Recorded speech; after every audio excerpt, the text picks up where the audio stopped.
also allow more questions to be Well, we continue with our coverage of the ANC's Policy Conference here in NASREC. It's day 3, and right now I'm joined by fellow NEC member Naledi Pandor, as well as the chairperson of the ANC Subcommittee on Health and Education. Quite a number of proposals in that document, but I guess something which is quite important is the issue around fees must fall, and the government has made it clear at this point that not everyone who goes to higher education will get free education as it stands at the moment. Yes, well, government has said that the most important cohort to address are those young people who come from poor families that are unable to meet the costs of higher education, as well as what the campaign called the missing middle. Those young people who come from families that are in the public service, in the health service, who do not earn sufficient to meet the full costs of higher education. So we've taken steps to respond to the needs of that category of students and families. And what we must do now, I think, is hone the support that we intend to give and really confirm that we're able to provide free higher education for the poor, which is the commitment that we have set out in the discussion document, and it appears to enjoy support. But what we try to stress is that really those who have means have to pay for the costs of higher education, because in a society with the level of inequality that South Africa has, those with the means to meet the financial cost help to subsidize what the state must do in order to respond to the needs of the poor. And President Jacob Zuma has said previously in an interview that I, as the president of the country, I think that I'd be able to take my child to university, so I can't expect the state to cover that cost. But then what happens to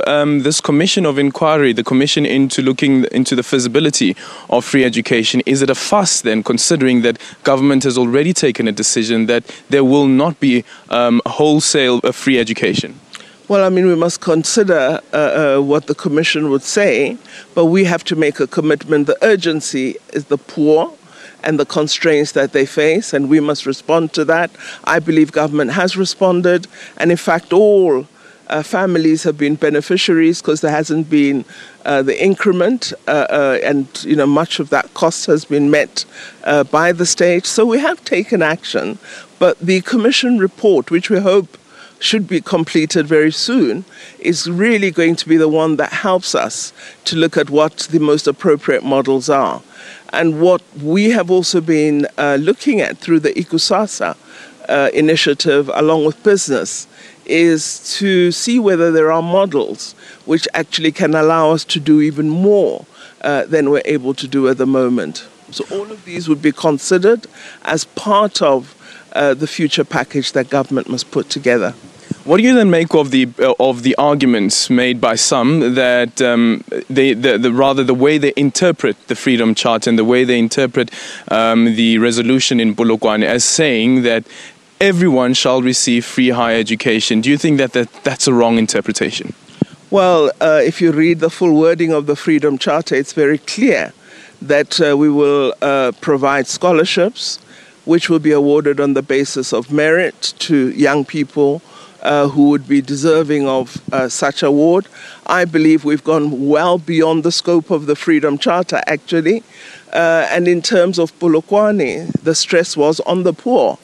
And we have improved the funding to the National Student Financial Aid Scheme.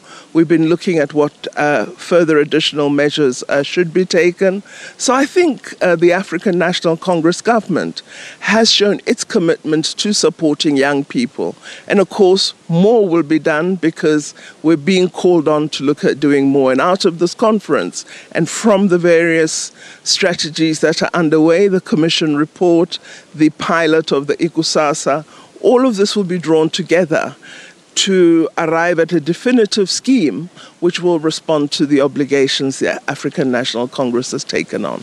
One of the proposals also in the document is that early childhood development should be removed from the social services department and fall under basic education department. Can you just take us through that thinking? What exactly is it that government wishes to attain here?